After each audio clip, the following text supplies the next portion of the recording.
कार्यक्रम के पूर्ण आयोजक हैं श्री विनोद कुमार, श्रीमती रंजना, डॉक्टर विशाल, डॉक्टर रेशु, डॉक्टर वर्षा, अभिषेक, विकास, विवान, रियाना, अबीद, अबीरा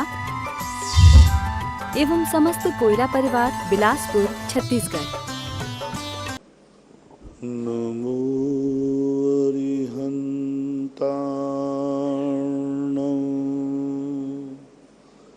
नमो सिद्धार्णं, नमो आयर्याणं, नमो वज्रायाणं, नमो लोये सवशाहूर्णं।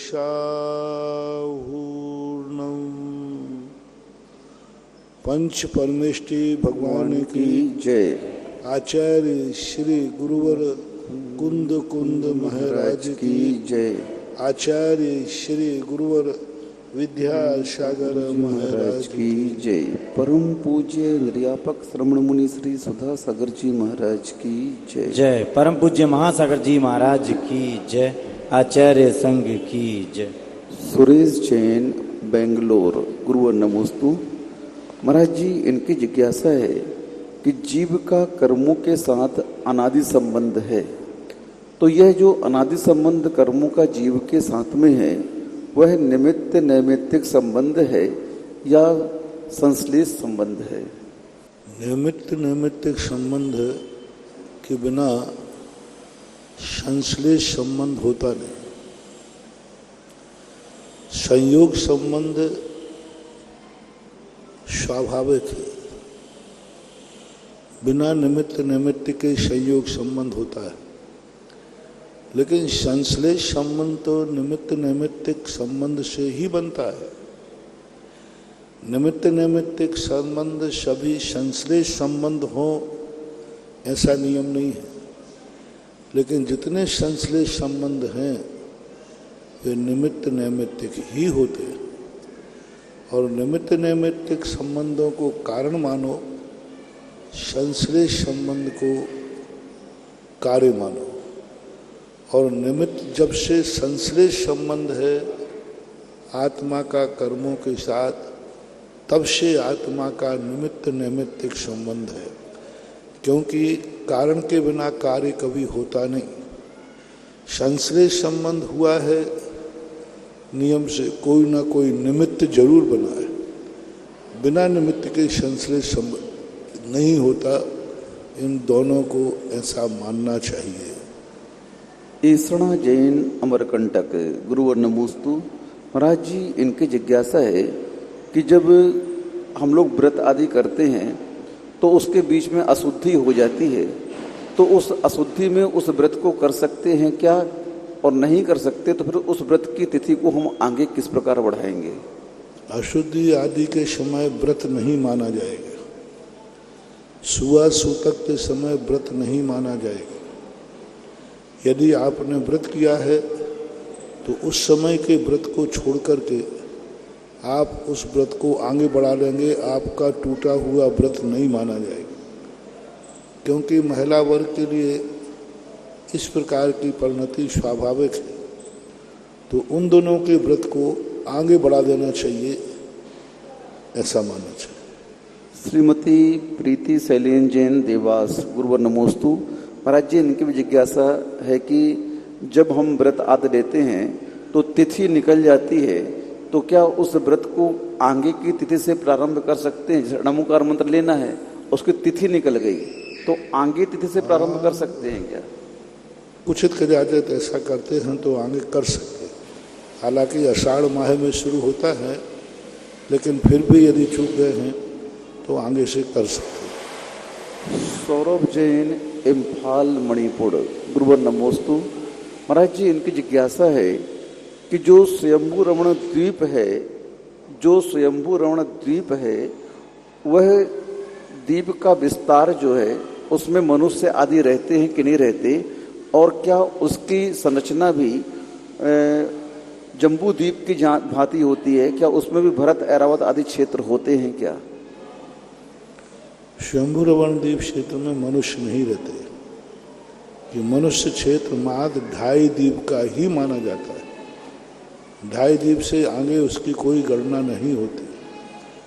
स्वयंभू द्वीप में हिमवन, महावन, भरत आदि क्षेत्र नहीं होते, क्योंकि वह वहाँ पर जो व्यवस्था है सामान्य द्वीप, पहाड़ हैं वहाँ पर, लेकिन इस प्रकार का डिवाइडेशन नहीं है जैसा कि भरत क्षेत्र में, धातकी खंड में, आधे पुष्करार्ध में और जम्बू द्वीप में जो व्यवस्था है, वैसी व्यवस्था किसी 2.5 द्वीप के बाहर अन्य द्वीपों की इस प्रकार से नहीं है। आगे ईश्वाकार पर्वत, मेरू आदि इस प्रकार के वहाँ पर जो कुलाचल है, हिमवन, महाहिमवन आदि क्षेत्रों का विभाजन आदि जो 2.5 द्वीप में है, वैसा विभाजन उन द्वीपों में नहीं माना जाता, ऐसा मानना चाहिए। वहाँ के जो पर्वत हैं वे गोलाकार हैं। उन पर्वतों का वर्णन आपको विस्तार से त्रिलोक सार में देखने को मिलेगा। डॉक्टर मगन जैन आष्टा, गुरुवर नमोस्तु। महाराज जी, इनकी जिज्ञासा है कि ऋषभ देव ने शादी ब्याह को मांगलिक कार्यक्रम कहा है, जबकि यह संसार परिभ्रमण के कारण है, तो ये मांगलिक कैसे हो सकते हैं? शादी ब्याह को ऋषभ देव ने मांगलिक कार्यक्रम कहा है। नहीं कहा, कहाँ कहा? मांगलिक क्रिया बताइए। नहीं की, कहीं भी मांगलिक क्रिया का वर्णन ऐसा शब्द आया ही नहीं। इस वैवाहिक आदि क्रियाओं में मंगल कार्य करना चाहिए, मांगलिक क्रिया नहीं। किसी भी आगम में, किसी भी आचार्य ऋषभ देव ने इसको मांगलिक क्रिया नहीं कहा। इस क्रिया के समय मंगल कार्य करना चाहिए। मांगलिक क्रिया में और मंगल कार्य करने में अंतर है। मरण आदि के समय मांगलिक कार्य करना चाहिए, अशुभ घटने पर मांगलिक कार्य करना चाहिए, शादी विवाह में मांगलिक कार्य करना चाहिए। मंगल क्रिया शादी विवाह है, ये शब्द ऋषभदेव ने या किसी आचार्य ने कहाँ लिखा है? आप बताएं। जिनवाणी के अंदर तो मैंने तो ऐसा शब्द कहीं पढ़ा नहीं। आप कहाँ से लाए हैं, ये आप विचार करें। चंदा जैन आष्टा, गुरुवर नमोस्तु। महाराज जी, इनकी जिज्ञासा है कि अनंतानुबंधी कसाय जो होती है, उसका जो स्वामी होता है मिथ्यात्व गुण स्थान में, तो वह स्वामी अपनी संजलन उस अनंतानुबंधी कसाय को एकदम मंद कर देता है, संजलनवत। तो महाराज जी, उस समय उसको संजलन कसाय कहेंगे कि अनंतानुबंधी ही कहेंगे? और संजलन कसाय का स्वामी कौन होता है? जहर कितना भी कम हो जाए उसका नाम जहर ही होगा। कड़वाहट कम होना, कड़वाहट अधिक होना, कड़वाहट कम होने का नाम मीठा हो जाना नहीं है। कम कड़वाहट होती है, कड़वाहट कम हो गई लेकिन वो कड़वा ही कहलाएगा, मीठा नहीं बन सकता। कितनी भी कम हो जाए अनंतानुबंधी, वो संजलन नहीं बन सकती। कम और बेशी से संजलन आदि कसायों की स्थिति नहीं है। अनंतानुबंधी का जघन्य बंध अंतर्मुहूर्त है और संजलन का उत्कृष्ट बंध अंताकोड़ा कोड़ी सागर है। अनंतानुबंधी का जघन्य अनुभाग बंध से संजलन का उत्कृष्ट अनुभाग बंध बहुत ज्यादा है। होकर के भी वह अनंतानुबंधी अनंतानुबंधी ही कहलाएगी। जहर को जहर ही कहना पड़ेगा, चाहे भले वो कम कड़वा हो, लेकिन कड़वा तो रहेगा ही रहेगा। संजलन कसाय का स्वामी कौन होगा महाराज जी, और इसका अर्थ क्या है? संजलन कसाय का स्वामी कौन होगा और संजलन का अर्थ क्या है? स्वामी का अर्थ, संजलन का अर्थ संजुलति, सम समीचीन रूपेण जुलति, जो धीरे धीरे जलती है, तेज नहीं जलती, दूसरे को जलाती नहीं, स्वयं भभकती नहीं, स्वयं समीचीन रूप से थोड़ी थोड़ी जलती रहती है। ऐसा संजलन कसाय होती है। संजलन कसाय का स्वामी 4 गुण स्थानवर्ती जीव होते हैं। 6वां, 7वां, 8वां, 9वां और 5वां संजलन लोभ की अपेक्षा से 10वां भी मान सकते हैं। उसके नीचे संजनन कसाय का उदय है, लेकिन स्वामी नहीं माना जाता। स्वामी वह माना जाता है जिस गुण स्थान में जिस कसाय की मुख्यता होती है, उस कसाय का वो स्वामी माना जाता है। तो महाराज जी पंचम गुण स्थान में संजनन कसाय कैसे घटित होगी? तो मिथ्यात्व गुण स्थान में भी संजनन कसाय है। नहीं, स्वामी के रूप में। स्वामी की अपेक्षा मिथ्यात्व गुण सम्यक देश संयम में कहीं नहीं। हमने पहले ही कह दिया, उदय होना अलग होता है, स्वामी होना अलग होता है। जैसे सपोज कीजिए अध्यक्ष है, उपाध्यक्ष है, तो अध्यक्ष के अभाव में उपाध्यक्ष होगा, अध्यक्ष के सद्भाव में उपाध्यक्ष उपाध्यक्ष ही रहेगा। वहाँ संजनन कसाय का उदय होते हुए भी देशवती प्रत्याख्यानावर्णी कसाय का स्वामी है, ना कि संजनन का। संजनन उदय में है, वो तो मिथ्या दृष्टि के भी है, हमेशा उदय। 4 कसायों का उदय नियम से मिथ्या दृष्टि के निरंतर बना रहता है। अनंतानुबंधी, अप्रत्याख्यान, प्रत्याख्यान और संजनन, चारों कसाएं एक साथ उदय में अनादि काल से बनी रहती है। एक भी कसाय एक समय को कब नहीं होती, एक भी कसाय एक समय को बढ़ती नहीं, खत्म नहीं होती, ऐसा मानना चाहिए। तो ये नियोग है, ऐसा महाराज जी, ये प्रश्न ऑल इंडिया प्रतिभाशाली बच्चों की ओर से है। उनका कहना है कि महाराज जी, हम लोग IAS, RBS और जो प्रशासनिक सेवाओं की परीक्षा होती है, उसमें मेन और प्री तो एक बार में निकाल लेते हैं, लेकिन इंटरव्यू में हम लोग फेल हो जाते हैं। तो महाराज जी, हम लोग ऐसा कौन सा धार्मिक अनुष्ठान, कार्य, पूजन, अभिषेक, दान करें कि हम एक ही बार में सभी एग्जाम निकाल लें? मोक्ष के लिए तो सारे कार्य है। संसार के लिए यदि मैं कार्य बता दूं तो इतने नौकरी के पद ही नहीं है जितने नौकरी में पास हो जाएंगे। तो वहां पर अनुष्ठान नहीं चलता, पुरुषार्थ चलता है। और दूसरी बात है कि तुम्हारा जितने कर्म का उदय है और तुम्हारा पुरुषार्थ उसमें जितना शामिल है, उतना तुम प्राप्त कर लोगे। और मैं तो कहता हूं, नौकर बनते ही क्यों हो, मालिक बनो ना। खुद का व्यापार करो, छोटा करो, व्यापार करो। व्यापार करने में बहुत बड़े फायदे हैं। तुम्हारे लिए गद्दी मिलेगी अपने बच्चों के लिए। छोटी भी दुकान है, लेकिन बेटे को गद्दी छोड़ के जाओगे। और नौकर यदि मर जाता है तो उसके बेटे के लिए कोई नौकरी देने वाला नहीं होता। तो बहुत सारी चीज़ें हैं। सांसारिक कार्यों के लिए पुण्य बढ़ाया जा सकता है, लेकिन कोई नियत कारण नहीं बताया जा सकता। महाराज जी, आप व्यापार के लिए प्रोत्साहित कर रहे हैं, लेकिन कई प्रशासनिक पोस्ट ऐसी होती हैं जिनमें समाज का काम बहुत अच्छी तरह से वो बच्चे कर सकते हैं, पहुंच करके ऊंची पोस्ट होती है, कलेक्टर आदि की, SP कलेक्टर। तो महाराज जी, उन पोस्टों पर तो समाज के बच्चों का जाना अच्छा माना जाएगा ना, क्योंकि समाज के कार्य उसमें से हमें चलते रहेंगे, रुकेंगे नहीं। पर्टिकुलर इन कार्यों के लिए प्रवचनों में सामान्य रूप से हम इनके कार्य बता देते हैं। पर्टिकुलर रूप से इनके संबंध में कुछ बात कहना हमारे मर्यादा के प्रतिकूल है।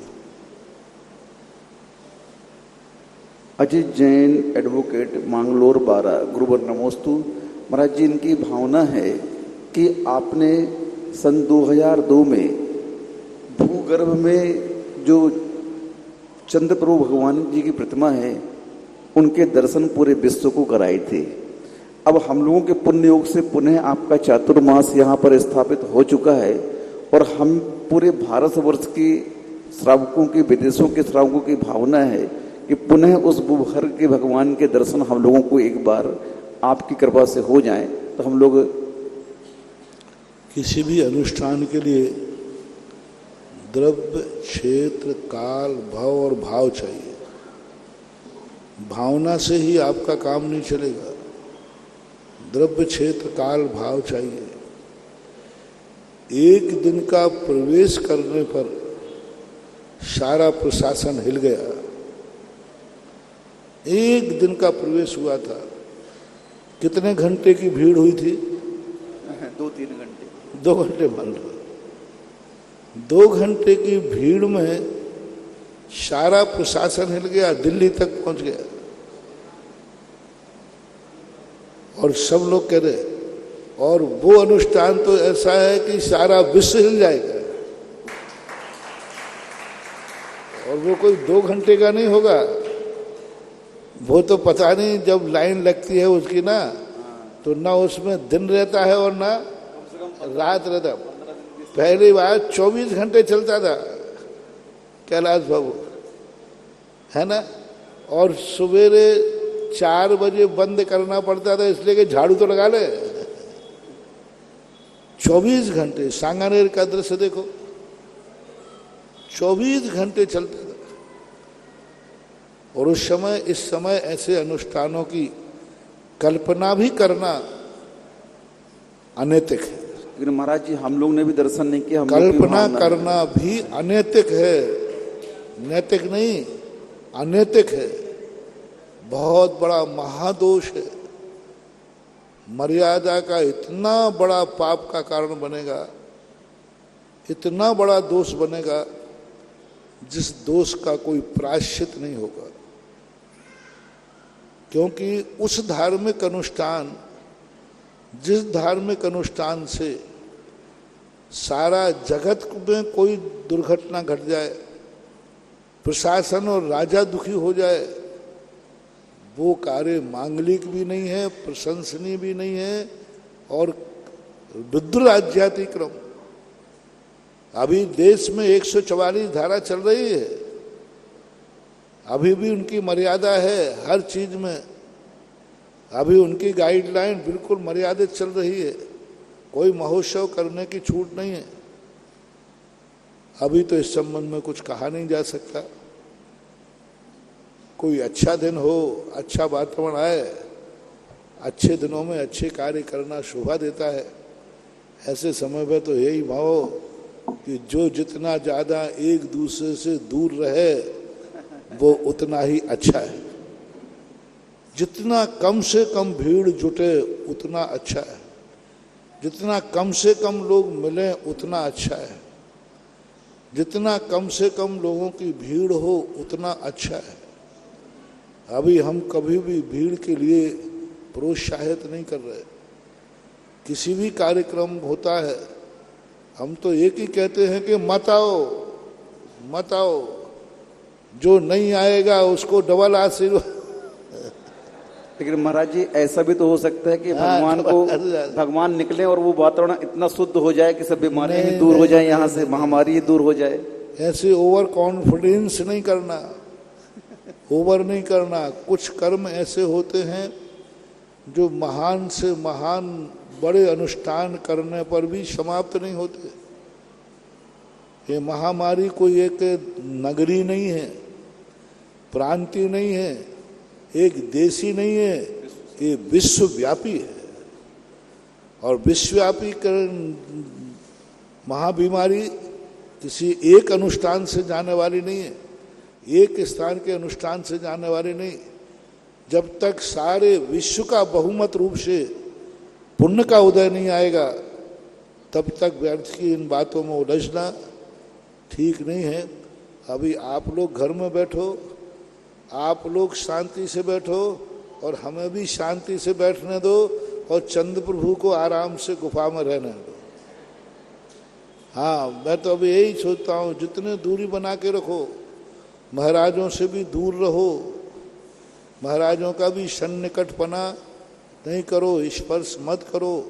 अभी हमारे लिए एकदम नहीं, अभी एक महाबीमारी, क्योंकि ये बीमारी बहुत धोखेबाज है। पिछली बार महाबीमारी कम होते होते 9,000 पे आ गई थी, सारे भारत में 9,000। जिस समय हमने पदयात्रा निकाली उस समय पूरे भारत में मात्र 9,000 लोग थे, वो भी दक्षिण राजस्थान में तो 0 थे ही नहीं, वहाँ महाराष्ट्र दक्षिण में थे। अब 9,000 से बढ़ते बढ़ते 4 लाख पे पहुंच गए थे अभी। 4 लाख, ऐसा बड़ा, ऐसी स्पीड बढ़ी, 9,000 से लेकर 4 लाख पे पहुंच गए पर डे। तो ऐसी स्थिति में अपन को कोई रिस्क नहीं लेना। आपकी बातों में हम आने वाले नहीं, आपकी भावनाओं में फंसने वाले नहीं। मुझे आगम्बी का भी ज्ञान है, नीतियों का भी ज्ञान है, और आप लोगों का भी ध्यान है। जय जैन सांगानेर जयपुर। गुरुवर नमोस्तु। महाराज जी ये पूछ रहे हैं कि सिद्धि विनायक यंत्र है, उसका क्या प्रभाव है? ये विनायक जितने यंत्र होते हैं इनमें आकृतियां होती हैं, इनमें मंत्र होते हैं, इनके बीजाक्षर होते हैं। ये स्थापित होते ही अलग अलग प्रकार के अपने स्वरूप, अपने स्वभाव को प्रदर्शित करते हैं। एक सगुन भी होता है, सगुन के साथ साथ इनके अंदर से जो रेज निकलती है, वो रेज सारे तरफ के वातावरण को विशुद्ध करती है। यंत्रों में आकृति का बड़ा प्रभाव पड़ता है। यंत्रों में जो बीजाक्षर लिखते रहते हैं उनकी दिशाओं का बड़ा प्रभाव पड़ता है। कौन सी दिशा में कौन सा मंत्र लिखा गया, उसका प्रभाव वो उस दिशा को संभालने में समर्थ होता है। तो ये अपने आप में, जैसे आप कहीं पर दुर्गंधित वातावरण होता है तो आप वहाँ सुगंधित अगरबत्ती लगा देते हो। वातावरण वहाँ का दुर्गंधित है, लेकिन सुगंधित अगरबत्ती लगाने से वो दुर्गंधित वातावरण तुम्हारे लिए प्रभावकारी नहीं होता, तुम्हारे लिए घृणा पैदा नहीं करता, दुर्गंध बंद हो जाती है। दुर्गंध रहती है लेकिन वो सुगंधित इतनी पावरफुल। इसी प्रकार इन यंत्रों के माध्यम से चारों तरफ नकारात्मक ऊर्जा रहती है, विघ्नकारक शक्तियां रहती हैं, लेकिन यंत्रों के माध्यम से जो सकारात्मक एनर्जी निकलती है, वो नकारात्मक एनर्जी तुम्हारा कुछ भी बिगाड़ नहीं सकती। यंत्र नकारात्मक स्थिति को समाप्त नहीं करता, यंत्र नकारात्मक ऊर्जा को सक्रिय नहीं होने देता। जैसे कोई शक्तिमान व्यक्ति हो तो तुरंत कह देता है जितनी शक्तिहीन लोग हैं सावधान। तो शक्तिहीन मिटते नहीं हैं, लेकिन अच्छा आयस भी आ जाए तो वे सब दब जाते हैं। तो यंत्रों के ऐसे प्रभाव रहते हैं कि वो नकारात्मक शक्तियों को, सिद्धि विनायक यंत्र हो चाहे सिद्ध यंत्र हो, ये सब यंत्र उस कार्य में विघ्न डालने वालों को भय पैदा करते हैं, उनको सक्रिय नहीं होने देते, उनको निष्क्रिय कर देते हैं। ऐसा मतलब यंत्र की ये विशेषता होती है। मंत्र है जो नकारात्मक शक्तियों को नाश करता है।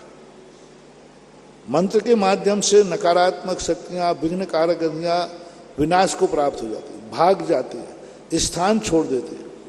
लेकिन यंत्र में इतनी ताकत नहीं है कि वो नकारात्मक शक्ति को नकार दे, नकारात्मक शक्ति को मिटा दे। लेकिन यंत्र में इतनी ताकत होती है कि वो नकारात्मक शक्तियों को निष्क्रिय कर देता है, कीलित कर देता है, उनको स्तंभित कर देता है। यंत्र में ताकत है कि वो जो नकारात्मक है उनको कीलित कर देगा, स्तंभित कर देगा। ऐसा माना विभव काला सूरत। गुरुवर नमोस्तु। महाराज जी इनकी जिज्ञासा है कि मुनिराज चातुर्मास क्यों करते हैं, इसका मुख्य कारण क्या है? मुनिराज चातुर्मास क्यों करते हैं, इसका मुख्य कारण क्या है?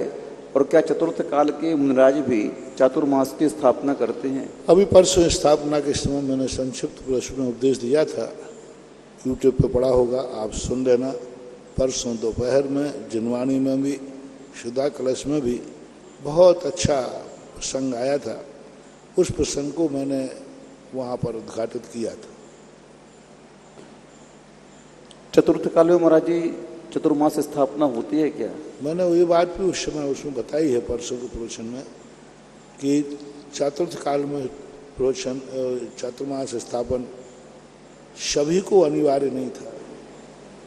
कुछ मुनिराज जो होते हैं वे चतुर्मास स्थापित नहीं करते, परिहार विशुद्धि संयम वाले तीर्थंकर आदि, जिनके जीवन में आराधना नहीं हो सकती शरीर से, वे चतुर्मास नहीं करते। बाकी शेष लोग चतुर्मास करते हैं। नमिता जैन, महावीर नगर, कोटा। गुरुवर नमोस्तु। महाराज जी ये कह रहे हैं कि आप लोग कोटा आए और हम लोग, कोई भी साधु आता तो आहार अगर जरूर लगाते हैं, लेकिन इस बार हम लोग इस बीमारी के कारण से आपको आहार दे भी नहीं पाए और चौका भी नहीं लगा पाए। तो महाराज जी हमारे पाप कर्म का उदय है, इसका हम कैसे प्रायश्चित करें? आपके पाप कर्म का तो उदय है, लेकिन आपको पुण्य बंध जरूर हुआ है, क्योंकि तुमने एक साधु को मरने से बचा लिया। क्योंकि यदि जनरल रहते और साधु को कुछ हो जाता तो बहुत खतरा था। अब आपके दूसरे दो प्रमाद हो गए। पहला तो आपने बड़ी कृपा की, हमारे पुण्य का उदय था जो आप आहार नहीं दे पाए, और आपको पुण्य का बंध हुआ जो आहार नहीं दे पाए। मैंने कहा ना, इस समय जो साधुओं के चरण छूता है उसको पाप का बंध होता है, और जो साधुओं के चरण नहीं छूता है उसको महान पुण्य का बंध होता है। कोरोना काल में साधुओं को छूना, किसी को छूना बहुत बड़ा पाप, बहुत बड़ा पाप। इस पाप की कल्पना मत करना, अकल्पनीय पाप है, अकल्पनीय पाप है। कोरोना काल में मुनिराजों को छूना एक मुनि की हत्या के बराबर पाप है।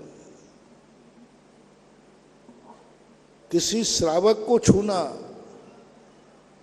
एक श्रावक हत्या का पाप है, क्योंकि स्पष्ट सारा मेडिसिन, सारा मेडिकल स्पष्ट चेतावनी दे रहा है, एक दूसरे से 6 फुट दूर रहो, 2 गज की दूरी रखो,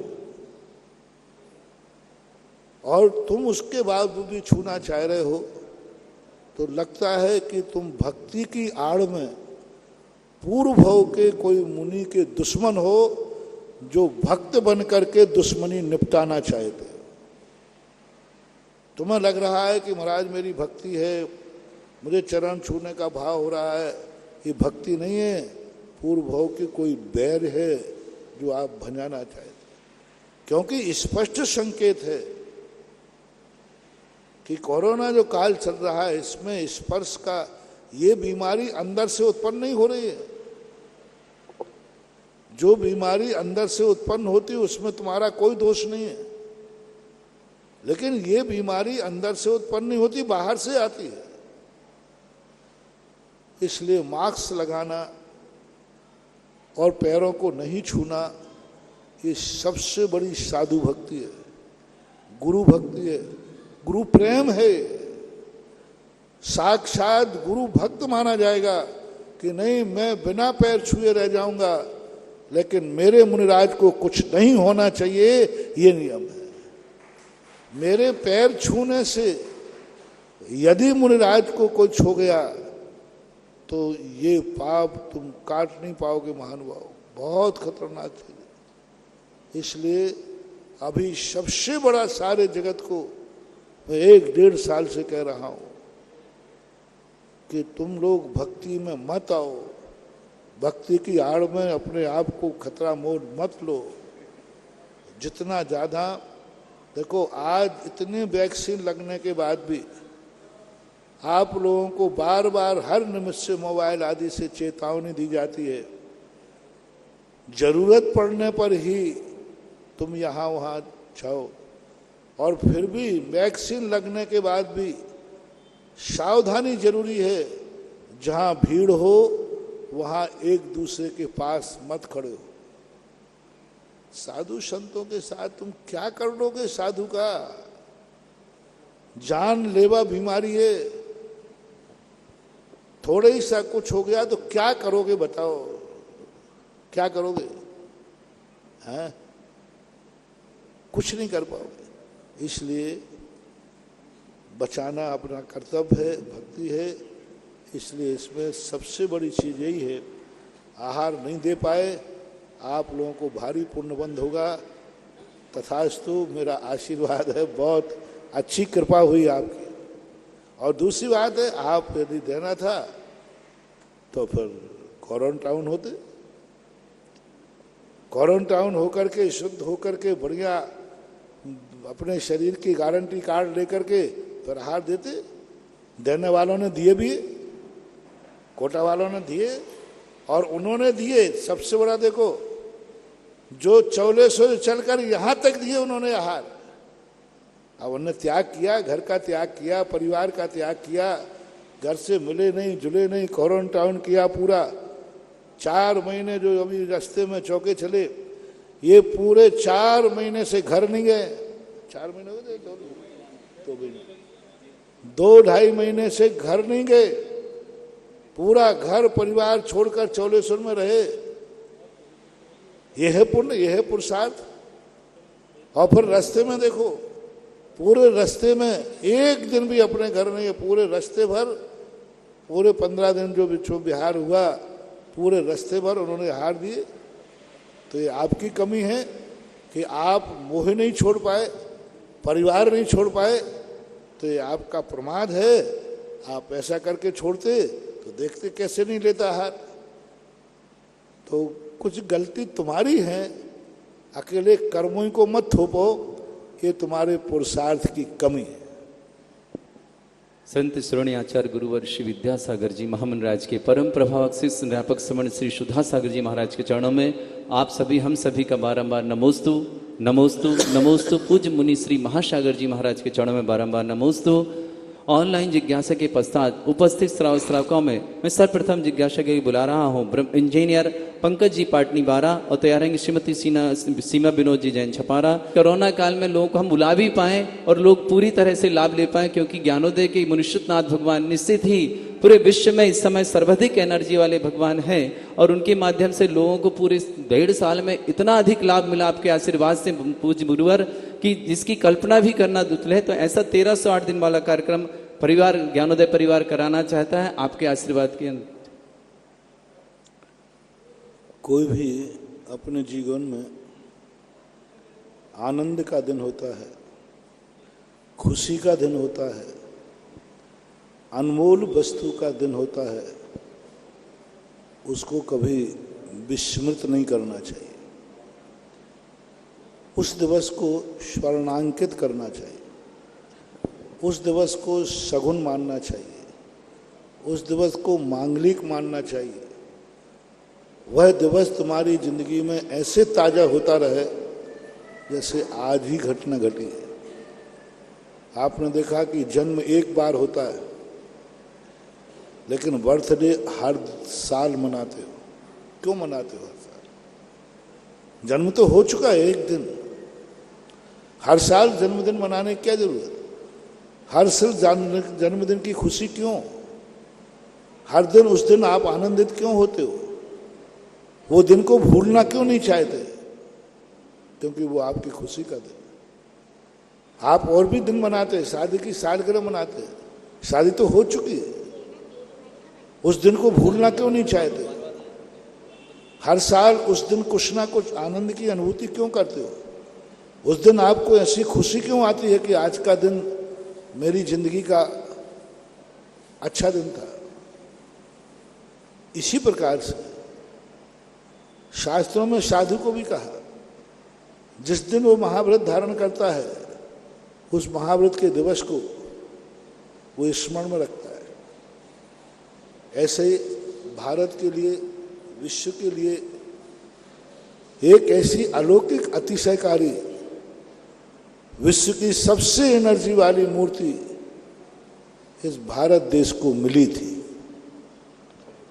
अनमोल शक्ति मिली थी। न जाने कितने वर्षों तक वो जमीन में रखी रही, प्रकृति उसका नाश नहीं कर पाई, आताताई शक्तियां नाश नहीं कर पाई, क्योंकि अपन लोगों के इतने पुण्य के उदय थे कि वो अपने जीवन में आना था तो वो मूर्ति अपन को मिली। जय 51 मूर्तियां एक साथ मिलना, 51 एक साथ मिलना क्या बड़ी बात बताती है। कितने बड़े संकट में उस समय के लोगों ने इस 51 मूर्तियों के समूषण को एक साथ जमीन में भूगर्भ में स्थापित किया होगा, और एक साथ इतनी मूर्तियों का जखीरा मिलना एक देश के लिए बहुत सौभाग्य की बात थी। और उसमें भी मुनि सुब्रतनाथ भगवान, वह मूर्ति जिस समय की है, इतनी प्राचीन मूर्तियों पर चिन्ह मिलना। कई मूर्तियां दुनिया में हैं, मान लेते हैं कि ये मूर्ति मुनि सुब्रतनाथ की है कि नहीं पता नहीं, लेकिन वो तो प्रमाणिक है। यानी उस समय भी मुनि सुब्रतनाथ भगवान का प्रभाव रहा होगा कि आज वो मूर्ति तो ऐसी अतिशयकारी मूर्ति, आप लोग उसको हर 100 दिन में उस दिन को स्मरण करते हैं, हर 100 दिन में उसको स्मरण करते हैं। आज 13वां उनका स्मरण दिवस जी। वह शगुन को, तो जो उस दिन को लोग शगुन और मांगलिक मान करके स्वीकार करने लगे। जो वस्तु जिस दिन हमें मिली उस दिन उनका दर्शन करना, उनका अभिषेक करना, उनकी शांति धारा करना, उनकी पूजन करना, उनके प्रति हमारा समर्पण प्रदर्शित है। उस दिन को यदि हम मानते हैं कि नहीं, आज जो भगवान हमें मिले थे उस दिन की स्मृति में यदि हम कुछ अभिषेक पूजन करेंगे तो नियम से वह सिद्धिदायक होता है, अभिषेक इष्ट होता है। अच्छे कार्यों को स्मृत रखने के लिए इन दिनों को किसी ना किसी रूप में मनाते रहना चाहिए। और 1300 दिन हो चुके और ये बहुत बड़ा आप लोग कर रहे हैं। मेरा आशीर्वाद है जी। सबके लिए आशीर्वाद है कि उस महाशक्ति का सब लोग लाभ लें। उस महाशक्ति को मैं तो हमेशा कहता हूँ कि प्रैक्टिकल, मैं तो कहता हूँ आप लोग तो प्रैक्टिकल करिए। मैं तो मूर्ति के अतिशय गाता हूँ, तुम मूर्ति का अतिशय देखिए। मैं तो महिमा गाता हूँ, तुम अभी उसको प्रैक्टिकल कीजिए। लाखों लाखों लोगों के जीवन को वो मूर्ति वरदान सिद्ध हो चुकी है। जय हो। 1300 दिनों में लाखों लोगों के जीवन में वो वरदान सिद्ध हो चुकी है। कितने लोगों के संस्मरण हैं कि ज्ञानोदय तीर्थ क्षेत्र के मुनि सुब्रतनाथ भगवान ने, किसी ने शांति धारा की, किसी ने अभिषेक किया, किसी ने भक्तांबर किया, किसी ने भक्तांबर विधान किया, किसी ने आरती की, किसी ना किसी रूप में वह वरदान सिद्ध हुई है। वो प्रकट ही हुई है जगत को वरदान देने के लिए। जय हो। तो ऐसे वरदान देने वाली दाता मूर्ति जब अपने यहाँ राजस्थान में ज्ञानोदय तीर्थ क्षेत्र में विराजमान है, उसका लाभ व्यक्ति को अपने अपने किसी ना किसी रूप में लेना चाहिए। और ऐसे दिवसों पर विशेष रूप से वह अपने आप में एनर्जी को देने वाली मंगल रूप बन जाती है। मेरे और मेरे परिवार की ओर से गुरुवर के श्री चरणों में त्रिकाल बार नमोस्तु नमोस्तु नमोस्तु। महाराज जी, आयु बंद कब होता है और हमें कैसे पता लगता है कि आयु बंद हो गया है? आयु बंद जो है अकाल में कभी भी हो सकता है।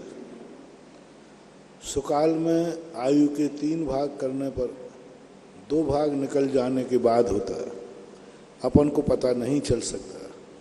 मात्र एक संकेत दिया है पूज्यवर नेमीचंद महाराज ने कि जिन व्यक्तियों को नरक, त्रियंश आदि आयु का बंध हो जाता है, उनके फिर कोई भी नियम लेने का भाव नहीं होता।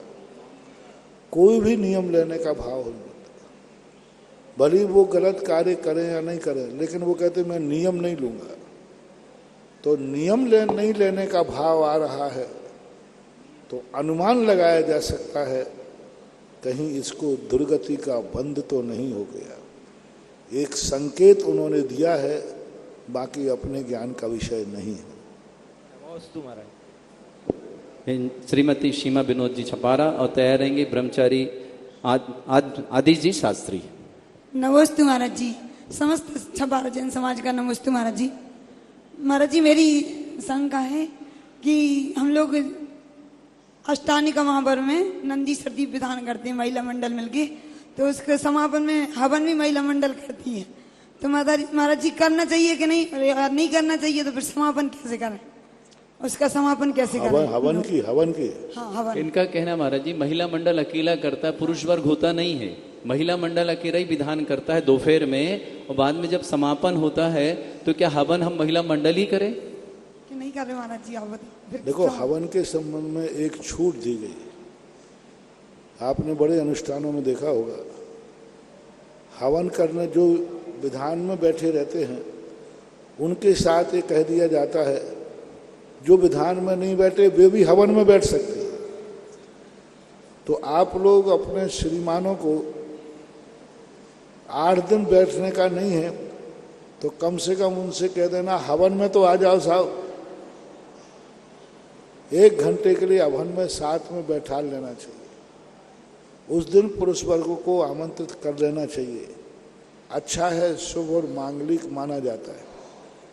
विशेष अनुष्ठान विशेष फलदायी जब ही होता है जब उसकी पूर्ण क्रियाएं विधिवत हों। यदि नहीं किया है तो हवन के नंबर कट जाएंगे, कम नंबर मिलेंगे, सीधी बात। तो महाराज जी हम लोगों को करना चाहिए कि नहीं, मतलब महिलाओं को? मैं ऐसा कह नहीं सकता क्योंकि हवन में अच्छे से करते हैं महाराज जी विधान, तो हम लोग बहुत अच्छे से करते हैं। बहुत भक्तिभाव से मारना वगैरह सब लगा के करते हैं। तो ठीक है, तो फिर आप पुरुषों को बुलाना चाहिए। मैं तो यही कहूँगा, यदि मैं ये कह दूंगा तो थोड़े बहुत पुरुष जबरदस्ती में आएंगे भी और आना बंद कर देंगे। मगर महाराज ने कह तो दिया कि हमारे बिना भी हो सकता है। यहाँ तक हमने वैष्णव दर्शन में देखा कि विदेही सीता वनवास में थी, इधर रामचंद्र जी ने यज्ञ करना चाहा लेकिन सीता थी नहीं, तो स्वर्ण की सीता बना करके यज्ञ पूरा किया। यानी परिवार का दोनों महिला पुरुष वर्ग दोनों ही हवन करते हैं तो यही श्रेष्ठ है। दूसरे के लिए मैं हाँ नहीं बोलूंगा लेकिन ना भी नहीं कहूंगा। नमोस्तु महाराज जी, नमोस्तु। वंदे तद्गुण लब्धये। नमोस्तु गुरुजी। भगवान तीर्थंकरों के बिहार के बाद समोषण का क्या होता है? क्या वह सुरक्षित रखा जाता है या फिर विघटित किया जाता है? और गुरुजी, जब नए स्थान पर समोषण लगता है तो क्या पुराना ही समोषण वहीं ले जाया जाता है कि वहां पे नया समोषण बनाया जाता है? नमोस्तु। इस संबंध में आगम का कोई उल्लेख नहीं मिलता, बस इतना मिलता है कि भगवान के उठने के बाद समोषण विघटित हो जाता है। अब वो समोषण कहाँ जाता है, किस रूप में जाता है, ये आगम का उल्लेख नहीं मिल रहा। यदि इसको विक्रिया मान लें, विलय को प्राप्त करते हैं तो सब चीजें तो बन जाएंगी, लेकिन मानस्तंभ की मूर्तियों का क्या होगा? यदि मूर्तियां विक्रिया से बनाई गई हैं तो फिर उनको नमस्कार कैसे होगा, उनकी वंदना कैसे होगी?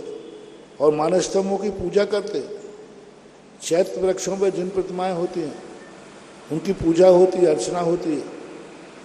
तो पूज्य प्रतिमाएं विक्रिया से नहीं हो सकती। तो इस प्रकार के आगम में उल्लेख न होने से यहाँ हम कोई निर्णयात्मक घोषणा नहीं कर पाएंगे।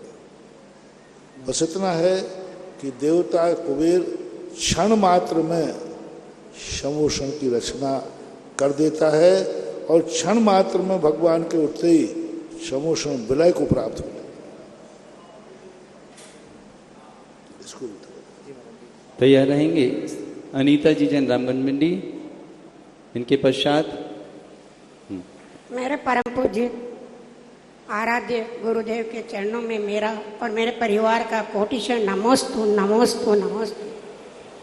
गुरुदेव, लीक लीक गाड़ी चले, लीके चले कपूत, और लीक छोड़कर वो चले सिए साहिर सपूत। तो महाराज जी, लीक पर चलने वाले को कपूत और लीक छोड़कर चलने वाले को सपूत बताया, जिज्ञासा का समाधान करें। लीक का अर्थ होता है वहाँ रूढ़िवादिता। परंपराओं में अच्छे कार्यों में पीछ पे चढ़ना वो लीक नहीं कहलाती। लीक शब्द कहलाती है जिस परंपराओं का स्पष्ट रूप से निराधार है, कल्याणकारी नहीं है, कोई उनमें हिताहित का विचार नहीं है, फिर भी हमारी परंपरा है। जैसे हाथे लगाना शादी के समय, ये लीक है। हमने हमारे पूर्वज, कारण क्या है उन्हें हमें कारण तो पता नहीं, हमारे पूर्वज लगाते थे तो लगा रहे हैं। तो जो परंपराएं अर्थहीन होती हैं, महत्वपूर्ण नहीं होती हैं, लेकिन फिर भी परंपरा से चले आए हैं, उनको स्वीकार करते हैं, उसको लीक बोलते हैं। और जो अच्छे लोग होते हैं वो ऐसी परंपराओं को गौण कर देते हैं। जैसे कई बार मंदिर में उल्टा साथिया बना देते हैं। ये इतना मंगलकारी है, जो बना के आता है उसका तो कार्य कभी सिद्ध होना ही नहीं, उसका तो विनाश निश्चित है। मंदिर में मंगल को उल्टा कर दिया तुमने, अब तो दंगल होना ही है। मंगल को उल्टा कर दिया, शातिया को उल्टा बना दिया। तुम भगवान को धमकी देके जा रहे हो कि जब तक मेरा कार्य नहीं होगा ये शातिया उल्टा बना रहेगा। यानी पुलिस वालों ने अपराधी को लटका दिया कि जब तक तू कबूल नहीं करेगा मैं तुझे, बहुत अमंगल, अशुभ है। वो समझ रहा है ये शुभ है, अशुभ है। उनका जो और काम होने वाला था वो काम और मिट जाएगा। कुछित कदाचित यदि थोड़ी बहुत तुम्हें सफलता मिल जाएगी पूर्व भाव के पुण्य से, लेकिन उस सफलता के बाद तुम फिर ऐसे गिरोगे कि सफलता के लायक भी नहीं रहोगे। अब ये उल्टा साथिया बना के जाना बहुत बड़ा दोष है। यहीं ऊपर में जीने पे एक आले के पास कल में गया उल्टा, मैंने कि जिन जिन ने बना के गए हैं उनका देख लेना, वो कहीं ना कहीं जीवन में बहुत बुरी ठोकर खाएंगे, बहुत बुरी ठोकर खाएंगे। कमेटी को मेरा कहना है उनका भी भला हो, कमेटी मंदिर का भला हो। कोई मंदिर में उल्टा साथिया बनाए, एक कर्मचारी लगा दो, उसको तुरंत मिटा दो, तुरंत मिटा दो। जितनी जल्दी मिटा सकोगे, मिटाने वाले को बहुत बड़ा पुण्य लगेगा, क्योंकि उसने अमंगल को मंगल कर दिया। सामने वाला मंगल को अमंगल कर गया। अष्ट मंगल द्रव्यों में आता है, मंगल को ही तुमने उल्टल करने का दुस्साहस किया।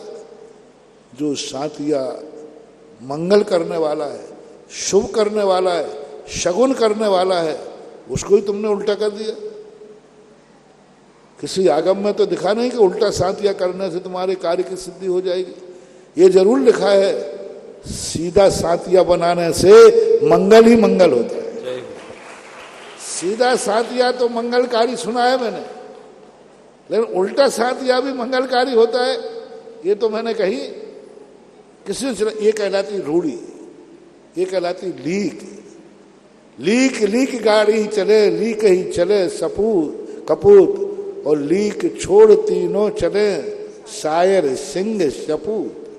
तो उसमें लगाना वहां पर ऐसा माना। श्रीमती अनीता जी रामगंज मंडी और तैयार रहेंगे श्रीमान पवन जी जैन दिट्ठी। मेरे परम पूज्य आराध्य गुरुवर के चरणों में त्रैवार नमोस्तु। गुरुवर सम्यक दर्शन ज्ञान चारित्राणी मोक्ष मार्ग, तीनों की एकता को मोक्ष मार्ग बताया है। तो गुरुवर सम्यक दर्शन की महिमा के बारे में बताएं और सम्यक ज्ञान की प्राप्ति को कैसे करें। सम्यक दर्शन इसलिए महत्वपूर्ण है कि जब हमारे लिए विश्वास ही नहीं है कि रास्ता मेरी मंजिल को जाता है तो तुम चल कैसे पड़े। पहले चलने के पहले यह निश्चित होना जरूरी है कि यह रास्ता, यह क्रिया हमारे कार्य को सिद्ध करने वाली है। तो सम्यक दर्शन मोक्ष मार्ग में जाने के पहले तो यह पता श्रद्धा करना जरूरी है कि जो रत्नत्रय धारण किए हैं या रत्नत्रय है, यह नियम से मोक्ष का मार्ग है और तदनुसार फिर उसका ज्ञान होना भी जरूरी है, फिर क्रिया होना भी जरूरी है। इसलिए सम्यक दर्शन एक ऐसी श्रद्धा का विषय है जो स्वयं हम तत्व को नहीं जान सकते, लेकिन सच्चे देव शायद गुरु को यदि हम परमार्थभूत मान करके उनका अनुकरण करते हैं तो नियम से उन पर विश्वास करते हैं, श्रद्धा करते हैं, तब पहली बात तो हमारा विश्वास होना चाहिए कि यह हमारे देव हैं, शास्त्र हैं, गुरु हैं और यह जो कहेंगे हमारे हित में ही कहेंगे, भी नहीं लगाना, हित में ही कहेंगे। ऐसा सिद्धांत जब हो जाता है तभी व्यक्ति को गुरु की आज्ञा मान करके आचरण करने का भाव आता है। श्रीमान राजन जी हर्षोला तैयार रहेंगे। इसके पश्चात तीनों बच्चे रक्षिता, मोक्षा, डब्बू, लड्डू, तीर्थेश, अबिका, ये लोग तैयार रहेंगे क्योंकि गुरु जी 4 दिन से कह रहे हैं हमारे महाराज जी हमको भी प्रश्न करना है। और भक्ति कला से नाम हो रहा है अर्चना, रविंद्र, शुभम, ऋचा, डबरेडा वाले, सागर मध्य प्रदेश से बहुत बहुत शुभकामनाएं। पूज्य गुरुवर के चरणों में मेरा और मेरे परिवार का बारंबार नमोस्तु नमोस्तु नमोस्तु। गुरुवर, मेरी जिज्ञासा आज की युवा पीढ़ी से है। हम बच्चों को जब देव दर्शन के लिए कहते हैं कि भाई आप लोगों को प्रतिदिन भोजन करने के पहले मंदिर जाना चाहिए, तो वो मतलब आर्ग्यू करते हैं कि वहाँ मंदिर जाने से होता क्या है, मंदिर जाने वाले ने कौन से व्यसन छोड़ दिए और राग द्वेष और झगड़े और होते हैं मंदिरों में। तो उनके लिए हम कैसे समझाएं, मतलब ये भारी समस्या है कि उनको कैसे हम प्रेरित करें कि वो प्रतिदिन जो है देव दर्शन करें। उनसे ये कहो कि बेटा ये जो गेम्स तुम देख रहे हो इसको देखने से क्या होता है, शक्ति बढ़ती है, भूख मिटती है, क्या होता है, मन को शांति मिलती है। एक किसी चित्र को देख करके क्या होता है, शांति मिलती है और इस तद्रूप परिणाम होते हैं। किसी नाटक को, फिल्म को देखता है तो व्यक्ति के तद्रूप परिणाम होते हैं। इसी प्रकार भगवान के दर्शन करने से ये फायदा है कि हमारे परिणाम, क्योंकि वो अच्छे आदमी हैं, अच्छे व्यक्तित्व है, तो हमारे अच्छे परिणाम होते हैं। उनके पास जाने से हमारे जीवन में संस्कार मिलता है और अच्छे भाव आते हैं। जब कोई चीज़ को हम बार बार, हम उदाहरण दिया करते हैं, कई लोग कहते हैं भगवान का एक बार दर्शन कर लिया तो बार बार क्या करना, वही तो भगवान है। मैंने बहुत अच्छा उदाहरण दिया है। एक बेटे को माँ देख लेती है एक बार, लेकिन माँ बेटे का चेहरा बार बार क्यों देखती है? वही तो बेटा है, वही तो बेटा है जो सुबह था, लेकिन जितने बार उठाएगी, जितने बार दूध पिलाएगी, चेहरा देखती है। क्यों देखती है? क्या बदल गया उसमें? एक राग, एक अनुराग जागता है। इसी प्रकार और भी वस्तुएं ऐसी होती हैं जिनको बार बार देखने का भाव आता है। क्यों? तो एक मानसिक मनोविज्ञान है कि जो वस्तु शुभ देने वाली है, सुख देने वाली है, उस वस्तु को बार बार देखने से सुखानुभूति होती है। इस कार्यक्रम के पूर्ण आयोजक हैं श्री विनोद कुमार, श्रीमती रंजना, डॉक्टर विशाल, डॉक्टर रेशु, डॉक्टर वर्षा, अभिषेक, विकास, विवान, रियाना, अबीद, अबीरा एवं समस्त कोयरा परिवार, बिलासपुर, छत्तीसगढ़।